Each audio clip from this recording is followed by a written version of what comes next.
దేవుని పరిశుద్ధ నామునకు మహిమ కలుగును గాక. దేవుడిచ్చినటువంటి మరో నూతన దినమును బట్టి, నూతన తరుణమును బట్టి దేవునికి వందనాలు, స్తోత్రాలు చెల్లిస్తూ వేకప్ విత్ గాడ్ ద్వారా మీ అందరికీ మా శుభములు తెలియచేయచ్చు ఉన్నాము.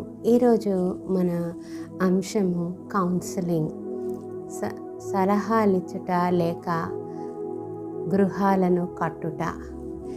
ఈరోజు మన వాక్యము మత్తయి సువార్త 5వ అధ్యాయము 9వ వచనం. మత్తయి సువార్త 5వ అధ్యాయము 9వ వచనంలో ఇలా వ్రాయబడి ఉంది: సమాధానపరచువారు ధన్యులు, వారు దేవుని కుమారులనబడుదురు.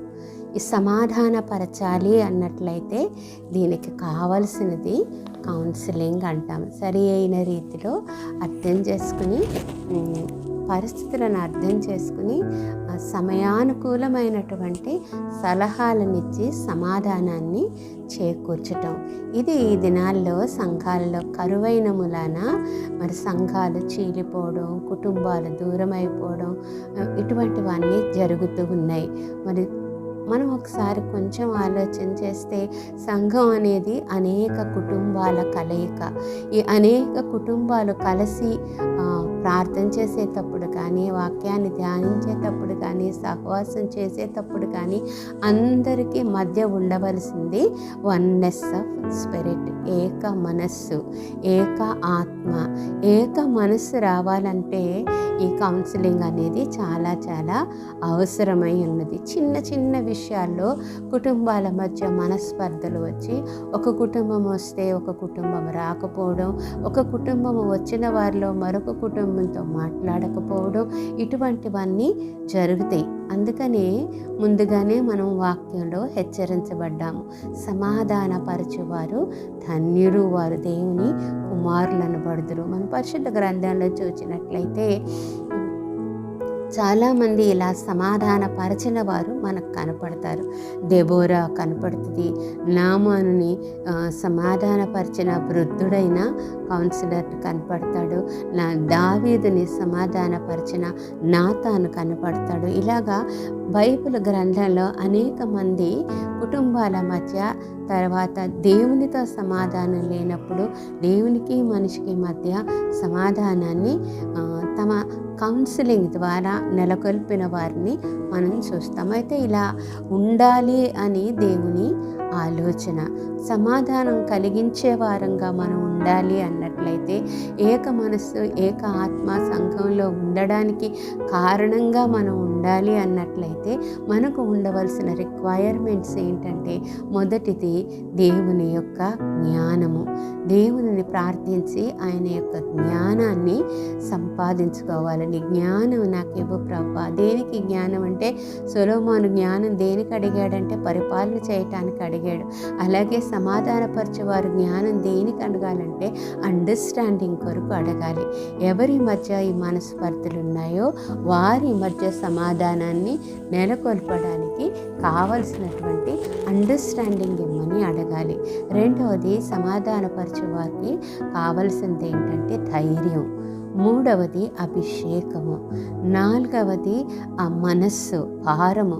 ఇవి రిక్వైర్మెంట్స్. ఇవి మనం కోరుకుని దేవుని దగ్గర సంపాదించుకున్నట్లయితే మనం సమాధానపరచువారం అవుతాము. సమాధానపరచువారమైతే దేవుని కుమారులు అనబడతాము అని వాక్యంలో చెప్పబడి ఉంది. ఒక చిన్న ఎగ్జాంపుల్ మనం చూద్దాము. దెబోరా దగ్గరకు ఇశ్రాయేలీలందరూ తమకున్నటువంటి తగాదాలన్నీ తెచ్చుకుని ఆమె దగ్గర చెప్పుకునేవారంట. ఆమె ఒక స్త్రీ. ఇశ్రాయేలీల్లో స్త్రీకి అంత ప్రాముఖ్యత లేదు, కానీ ఆమెకు దేవుడిచ్చిన వరము కౌన్సిలింగ్. ఆ వరాన్ని బట్టి ఆమె దేవుని దగ్గర జ్ఞానాన్ని, అభిషేకాన్ని సంపాదించుకుని ఇశ్రాయేలీల తగాదాలు తీర్చడం మనం చూస్తాము. అంతేకాదు, ఇశ్రాయేలీల జయమునకు ఆమె కారణమవడం మనకు అందరికీ తెలిసినటువంటి విషయము.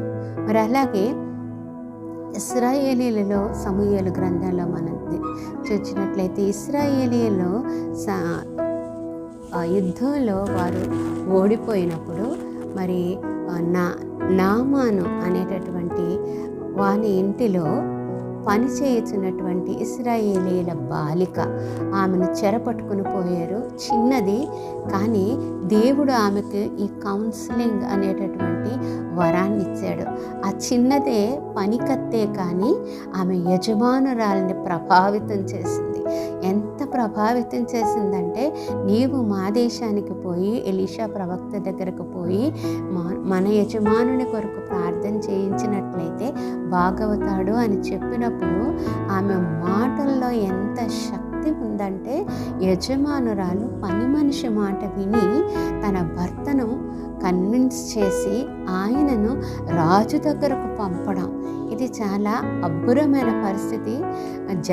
జరగడానికి ఆస్కారం లేనటువంటి పరిస్థితి, కానీ సమాధానపరిచే వారికి ఉన్నటువంటి ధైర్యము, జ్ఞానము అటువంటిది. దేవుడు ఈ చిన్న బాలుని వాడుకొని నామాను స్వస్థపరిచినట్లుగా మనం చూస్తాము.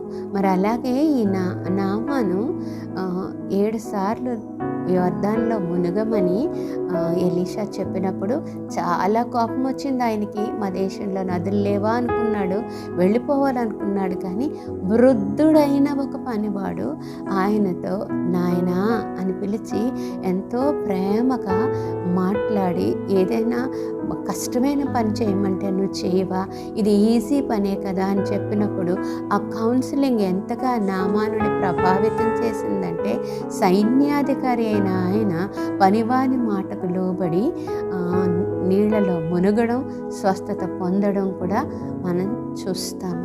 మరి అలాగే దావీదును చూచినట్లయితే, దేవుని ఎదుట పాపం చేసి దేవునికి దూరమై సమాధానాన్ని కోల్పోయినప్పుడు దేవుడు నాతాను అను ప్రవక్తను దావీదు దగ్గరకు పంపినప్పుడు దావీదు ఏం చేశాడు? నాతాను చెప్పిన కౌన్సిలింగ్ని విన్నాడంట. అంటే ఒక ప్రవక్తకి, ఒక రాజుకి తన తప్పును చెప్పేటటువంటి ధైర్యాన్ని ఇచ్చింది ఈ కౌన్సిలింగ్ చేయాలి అన్నట్లయితే ధైర్యం కావాలి. రెండవది, దావీదు పరిస్థితిని అర్థం చేసుకుని తగిన రీతిగా ఒక పారబుల్ చెప్పి దావీదును అప్రోచ్ అవ్వడం మనం గమనిస్తాము. అక్కడ జరిగిన గొప్ప సంఘటన ఏంటంటే, దావీదులో పశ్చాత్తాపం కలగడం, దేవునితో సమాధాన పడటం. మరి అలాగే ఇంకొక ఇన్సిడెంట్ మనం చూసుకున్నట్లయితే, నయోమి, రూతు వీరు మోయాబు దేశంలో ఉండగా, నయోమి తన భర్తను, తన కుమారులను కోల్పోయి తిరిగి తన స్వస్థలానికి వెళ్ళిపోవడానికి సిద్ధపడితే, రూతు ఆమెను వెంబడించటం మనం గమనిస్తాం. రూతు అలాగా ఆమెను వెంబడించటానికి కారణం ఏంటంటే, నయోమి ఇచ్చినటువంటి కౌన్సిలింగ్. రూతుకి సమస్తం ఉన్నాయి అక్కడ. అది ఆమె దేశము, ఆమెకు తల్లిదండ్రులు ఉన్నారు, ఆస్తిపాస్తులు ఉన్నాయి. ఇది భర్త చనిపోతే తిరిగి ఆమె వివాహం చేసుకుని అక్కడ సెటిల్ అవ్వగలదు. కానీ నయోమి ఇచ్చేటటువంటి ఆ కౌన్సిలింగ్ ఎంత ప్రభావితమైనదంటే, ఏమీ లేని నయోమిని, విధవరాలైన నయోమిని వట్టి చేతులతో తన స్వదేశానికి వెళ్తూ ఉంటే వెంటబడి వెళ్ళడానికి ఇష్టపడింది. అంటే ఆ కౌన్సిలింగ్ ఎటువంటిదో మనం అర్థం చేసుకోవచ్చు. కాబట్టి ఇటువంటి కౌన్సిలింగ్ని మనం కోరుకుని దేవుని దగ్గర ఆ జ్ఞానాన్ని, ఆ ధైర్యాన్ని సంపాదించుకుంటే అనేకమైన కుటుంబాలను మనం కలపగలం, స్థిరపరచగలం, సంఘాలను బలపరచగలం. దేవుడు అటువంటి కృపలో మనలను నడిపించను కాక. ప్రార్థన చేసుకుందాం. మహాపరిశుద్ధుడు అయిన మా పరలోకపు ప్రియ తండ్రి, ఈ దినాన ప్రభా నీవు మాట్లాడినటువంటి ఈ ప్రత్యేకమైన క్వాలిటీ కొరకు నీకు వందనాలు. ఈ లక్షణమునైనా ప్రభా కౌన్సిలింగ్, సలహాలు ఇచ్చి సమాధానపరిచే ఈ కౌన్సిలింగ్ అనే ఈ వరము కొరకు నీకు వందనాలు. ఈ దినాల్లోనైనా దేశంలోనూ సంఘంలోనూ అన్రెస్ట్ విస్తరించి ఉన్న దినాల్లోనైనా ఈ వరం ఎంతో అవసరమై ఉంటుండగా వినుచున్న వారిలో కౌన్సిలర్స్ను యేసు నామములో లేపుమని అడుగుచున్నాం తండ్రి. అనేకులు లేచి సమాధానకర్తలుగా నాయనా సమాధానమును నెలకొల్పి ఈ భూమి మీద నీ రాజ్యమును స్థాపించు వారిగా చేయుమని యేసు నామములో అడిగి వేడుకొంచున్నాం తండ్రి.